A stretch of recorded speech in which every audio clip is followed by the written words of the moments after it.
tube. So let's put medications through a peg tube.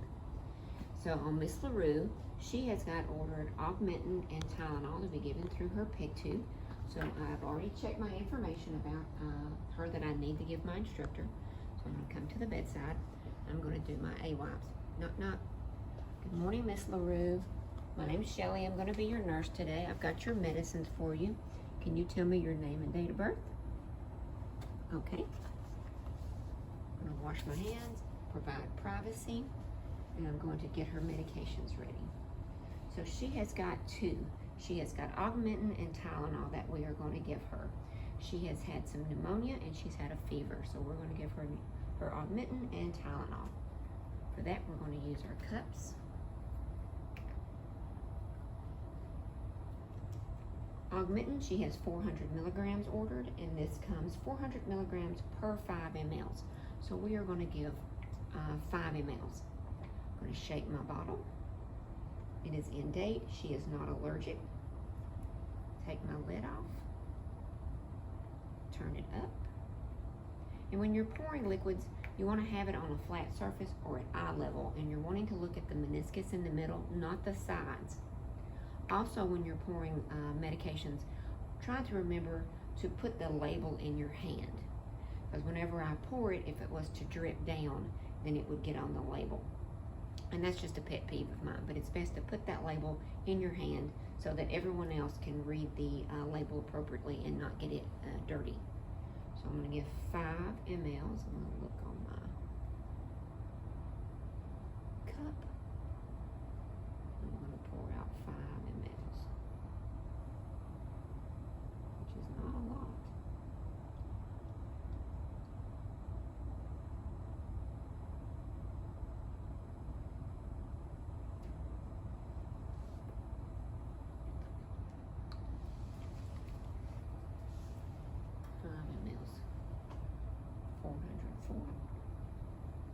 Excuse me, 400 per 5. Then I've got my Tylenol. She gets 650 milligrams. This is 325 per 5 mLs. So we are going to give 10 mLs.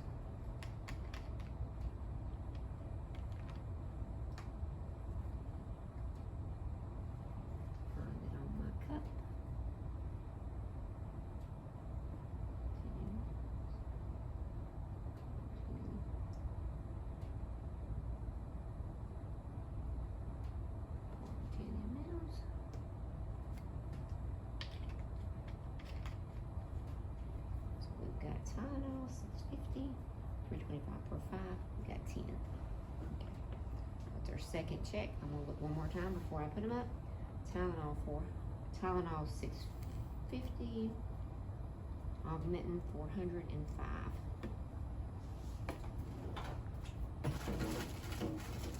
And my Tylenol's not gonna fit in that drawer. Go to my bedside.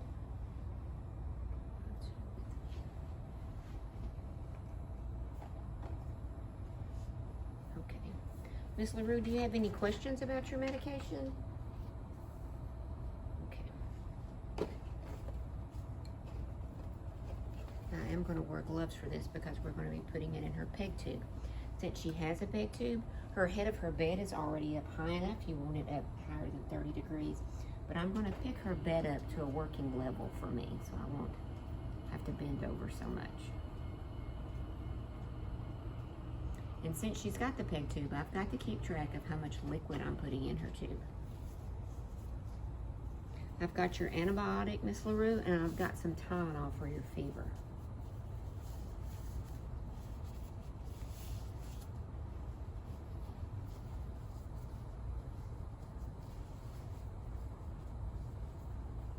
So I've got her peg tube. Lessons learned the hard way. I always cover up my bedding when I put anything in the peg tube, because if I spill it, then I won't have to change my whole bed. So I'm going to cover that up. Okay. Now I've got to check for placement, and I've got tap water at the bedside.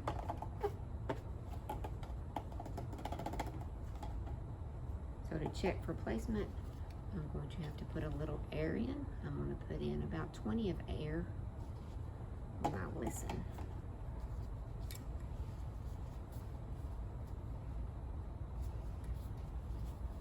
I'm going to pinch this off. I'm going to open my cap. I'm going to put this in my port.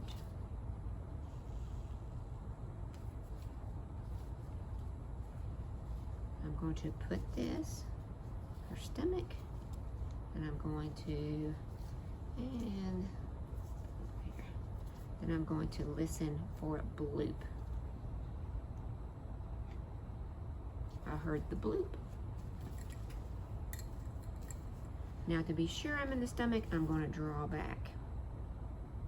When I draw back, I should get some gastric content. So that should tell us that we are in the correct area. Then I'm going to put this back. I'm going to pinch it off, and I'm going to take my syringe out. If you don't clamp it off, then you will have the gastric secretions come back out. Some of the peg tubes have got like rolly clamps on them that you can clamp. I just clamped it with my hands. Okay, so I've got that closed off. Now I'm going to put my liquids into this to the tube. So I'm going to take out the piston. I've got my water here. I'm going to pinch it off. I've got to keep it pinched while I put my syringe in. Now look, I've got it pinched. If I let it go, then air could go in and fill their stomach full of air, and we don't want that, or gastric secretions can come out. So pinch it. You can either pinch it with your hand or just pinch it down on the bed. That's easiest for me. Is to kind of, that way I can work with both my hands. So you see, I've got it pinched to the bed. I'm gonna hold it, and before I put any medicines in, I have to flush it with at least 30 of water. So I'm gonna put 30 of water in, and I'm going to let it go in slowly. As that's finishing, I pinch it off again. I have to pinch it off or air is going to go in and blow up my patient's stomach. This was my Tylenol.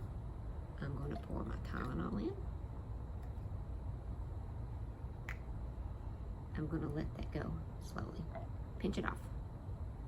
Now, if this was a tablet and I had a little bit left in there, I could always put me just a dab of water in.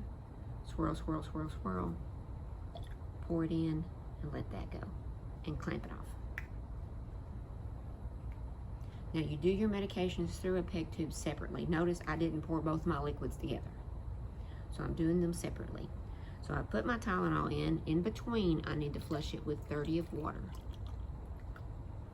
That's a little more than 30. That'll be all right. We'll keep tabs of it on our eye now. We'll let it go in slow. Clamp it off. Now I've got my Augmentin that I'm giving her. It's a little thick, so let's see. I'm gonna pour it in. And since it is her antibiotic and we want her to get all of that, look how much is left. I'm gonna put just a little bit of water in there. Swirl, swirl, swirl, swirl, swirl, swirl, and pour fast. Could even put just a little bit more in there. Because it's antibiotic, you want her to get all of it if possible. So I've got it in, I'm gonna let it go slowly. Now this one goes really fast because it's on a mannequin. In real life, they may go really, really slow, but hers went really fast. Then at the end, I'm gonna top it off with 30 to 60 of water to flush it. And I had 300 in my container here, so I've probably given 250 mLs in this MedPass. Because look how full I got it. She needs the extra water. You normally wouldn't fill it that full. You only have to have 30 to 60, which is about right here. We're gonna let this go in. Slowly. To speed it up, the higher you hold it, the faster it will go. To slow it down, you lower it. Sometimes when you do medications through a peg tube, the patient will say they can taste it in their mouth, and that's normal. So I've got it pinched. And I'm going to take my piston syringe off. slowly, there's not much leeway here, so you don't want to pull it and pull it out of your patient. I'm going to cap it back. I would take this to my bathroom and wash it out, and then you store it separately. You don't store it together like this because it could cause bacteria to grow on the inside. So you store it separately like this, usually in a little bag at the bedside. And these are changed out every 24 hours. The whole kits are changed out every 24 hours. I'm gonna cover my patient back up. I'm gonna go wash this again. Cover my patient. You all right, Miss LaRue? I'm gonna leave the head of her bed up. You don't want to lay them flat. If they've got a pig tube, you need to keep their head up at least 30 degrees at all times. I'm gonna put her bed in a safe position. Call lot. I'm gonna go wash this in the bathroom. I'm gonna wash my hands, then I'm gonna document.